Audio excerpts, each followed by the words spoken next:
Hello students, good morning all of you. In your last lecture we had completed first, second and third activity and we learnt about Bal Gangadhar Tilak. Now next start with activity 4. Place the sentences in the correct order of the story and rewrite in the form of a passage form.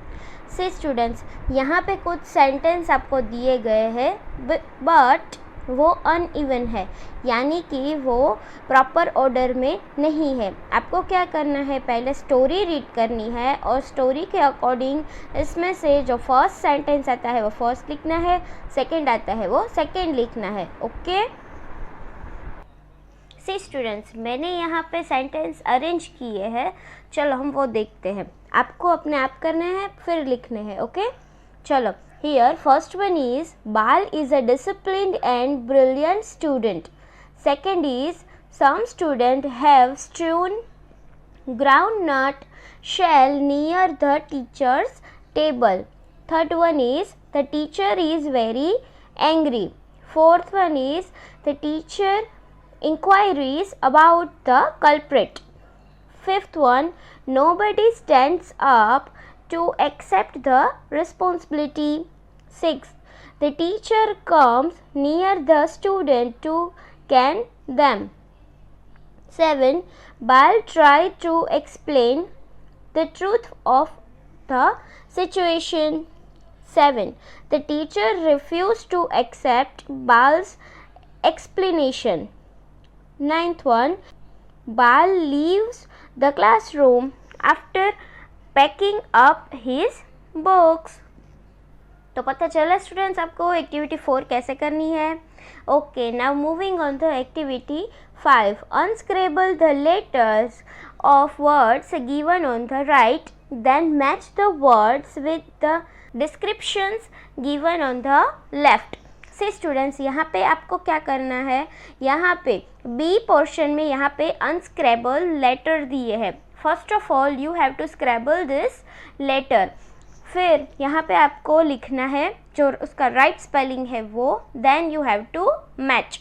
Okay, तो first one हम देखते हैं कि ये unscramble word क्या है. Okay, first one is notice, second one is student, third one is recess, fourth one is country and fifth one is ordinary. Then you have to match with A portion. Okay, first one is in the A portion is a break match with recess, right? recess में ही break होता है ना, यानी break यानी recess. Second, a simple thing, ordinary. A place to live, country. People who study, student. To give information, notice. Understood student what you have to do in this activity? Okay, now moving on the activity 6. Use the words in the sentences first as a verb and then as a noun. यहाँ पे आपको first में verb और second में noun, इस तरह से कुछ सेंटेंस लिखने हैं. ये आपको अपने आप करना है. Do by yourself. Next is match the words with the antonyms. See students, A column में आपको कुछ वर्ड्स दिए हैं एंड बी कॉलम में एंटोनिम्स दिए हैं. You have to match. First one is innocent, match with guilty. Strange, match with familiar. Scattered, match with arranged. Angry, please. Okay, now next. Now use the words in the column B to complete the sentences below. से students, यहाँ पे क्या करना है, आपको B column में जो antonyms दिए गए हैं ना, उसका आपको यूज़ करके यहाँ पे आपको ब्लैंक्स है वो कंप्लीट करनी है. Okay, first one is the books in the library were blank in net order on the shelves. The answer is arranged.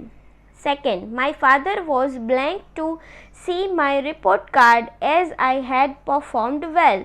The answer is pleased. Third one is the blank people are always tried in court. Answer is guilty.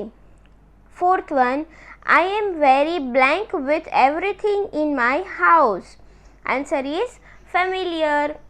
Now next is activity 7. Gopal Krishna Gokhale was a great leader of India. See students, this is the picture of Gopal Krishna Gokhale. He was the great leader of India. वो हमारे देश के महान नेता थे. When he was a student, जब वो आपके जैसे स्टूडेंट थे, he once took the help of a senior friend in solving a difficult problem of mathematics. See students, वो आपके जैसे स्टूडेंट थे ना, तब भी उसने हेल्प ली थी सीनियर स्टूडेंट, यानी आपके स्टैंडर्ड से कोई बड़ा स्टैंडर्ड वाला स्टूडेंट, उसकी हेल्प ली थी प्रॉब्लम सॉल्व करने के लिए, मैथ्स का problem. The teacher thought that Gokhale had himself solved the problem. Teacher ने ऐसा सोचा कि गोपाल कृष्ण गोखले ने ये मैथ्स का प्रॉब्लम वो अपने आप ही सॉल्व कर लिया. He praised him in the class and also rewarded him. उसने गोपाल कृष्ण गोखले की तारीफ की और उसको रिवॉर्ड भी दिया. However, instead of being happy, Gopal Krishna Gokhale began to cry. बजाय खुश होने की गोखले थे वो रोने लग गए थे. When the teacher inquired, teacher ने जब इंक्वायरी की, जब भी टीचर ने पूछा कि आप क्यों रो रहे हो, तभी गोखले ने आंसर दिया. He told him that he had taken the help of senior student in the solving the problem.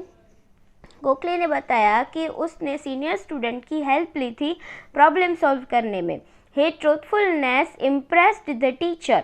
उसकी ये सच्चाई सुनने के बाद टीचर थे वो इम्प्रेस हो गए गोखले से. He said, you need not return the reward. तुम्हें ये रिवॉर्ड रिटर्न करने की कोई ज़रूरत नहीं है. Take it as a reward for your truthfulness. तुम्हें ये अवार्ड तुम्हारी सच्चाई बोलने के लिए तुम्हें दिया जाता है, तो तुम्हें रिटर्न करने की कोई ज़रूरत नहीं है. When Mahatma Gandhi was a child, he was never late in reaching the school. Mahatma Gandhi के बारे में अगर हम पढ़ें तो उसके बारे में बहुत सारे इंटरेस्टिंग चीज़ें हैं जो आपको पता होनी चाहिए student.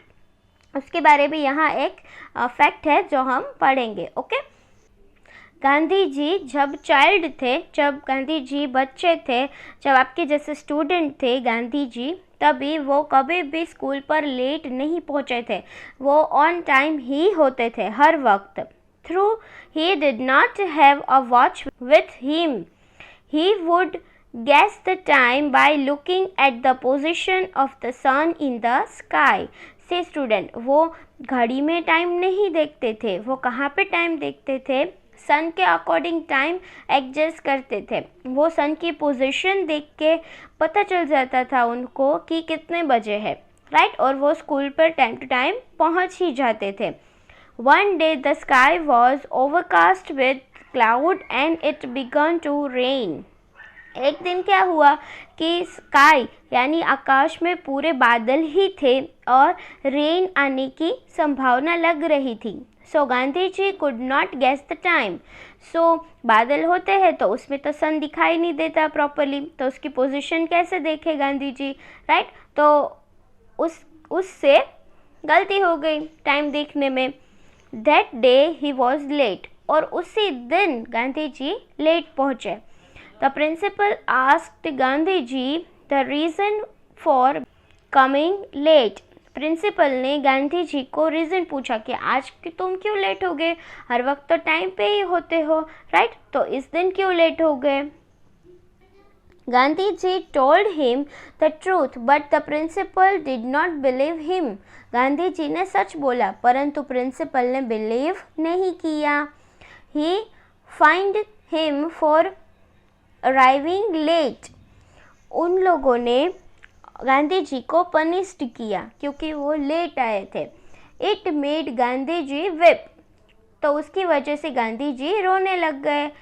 His friend asked why you are weeping for such a small punishment.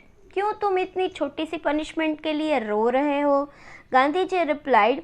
Gandhi ji ने कहा I am not crying because I have been find.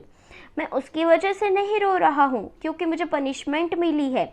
I feel hurt, मुझे हर्ट हुआ, because the principal thought that I was lying, because principal ऐसा सोच रहे हैं कि मैं झूठा हूँ। I always tell the truth, मैं तो ऑलवेज सच ही बोलता हूँ। No one has never accused me of lying, कोई मुझे झूठा कह दे तो वो मुझे बिल्कुल भी पसंद नहीं है। When the principal came to know why Gandhi ji cried, जब भी प्रिंसिपल को पता चला कि गांधी जी क्यों रो रहे थे, he called him to his office, उन्होंने गांधी जी को ऑफिस में बुलाया and praised him for his love of truth, और उसके लिए उसकी तारीफ की क्योंकि गांधी जी ऑलवेज सच ही बोलते थे, right. See students, this is the picture of Gandhi ji, ये उसकी बचपन की फ़ोटो है, right? Question number 1, suggest a title for above story. आपको यहाँ पे टाइटल सजेस्ट करना है ऊपर की स्टोरी के लिए।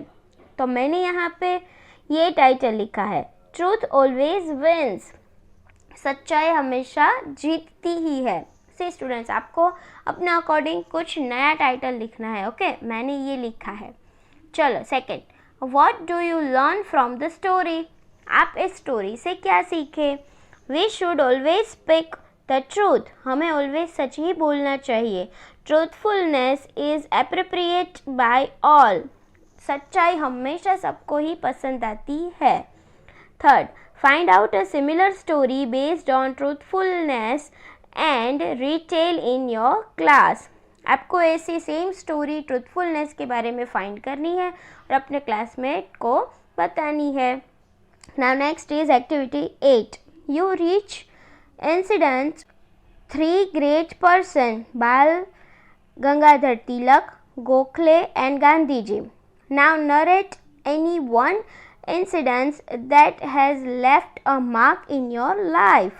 See students, what you have to do, you have to collect some incidents about Bal Gangadhar Tilak, Gopal Krishna Gokhale and Gandhi ji, and you have to write in your notebook that incidents mark in your life. आपके life में जो incidents असर कर गया हो वो incidents आपको आपकी बुक में लिखना है इन तीनों के बारे में।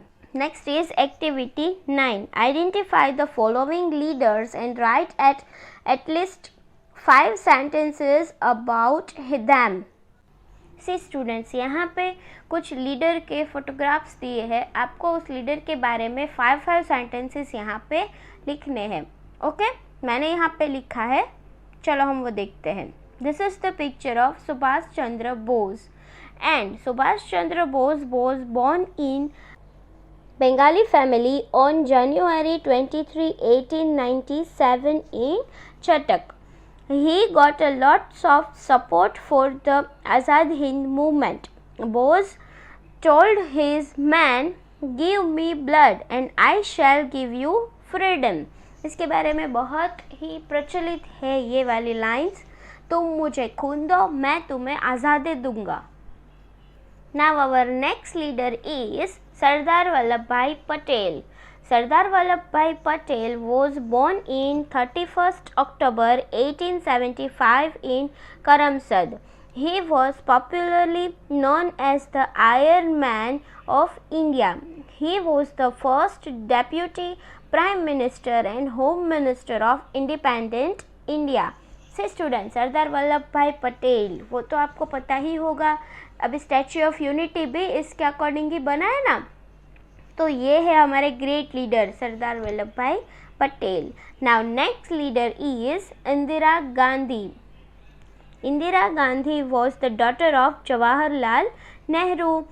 जवाहरलाल नेहरू की बेटी थे ये। She was born on 19th November 1917 in Allahabad. In 1938, Indira Gandhi joined the Indian National Congress Party. She is first woman Prime Minister of India. ये हमारे देश के फर्स्ट वुमन प्राइम मिनिस्टर थे। Now next is Sarojini Naidu, right? Sarojini Naidu was the poet and leader. She was called Nightingale of India. She was born of 13th February 1879 in Hyderabad. She came the connect with leaders like Gandhiji and Gopal Krishna Gokhale. Now next is activity 10. Write a paragraph on your favorite national leader. See students, यहाँ पे आपको अपने favorite national leader के बारे में आपको यहाँ पे कुछ लाइंस अपने आप यहाँ पे लिखनी है. ओके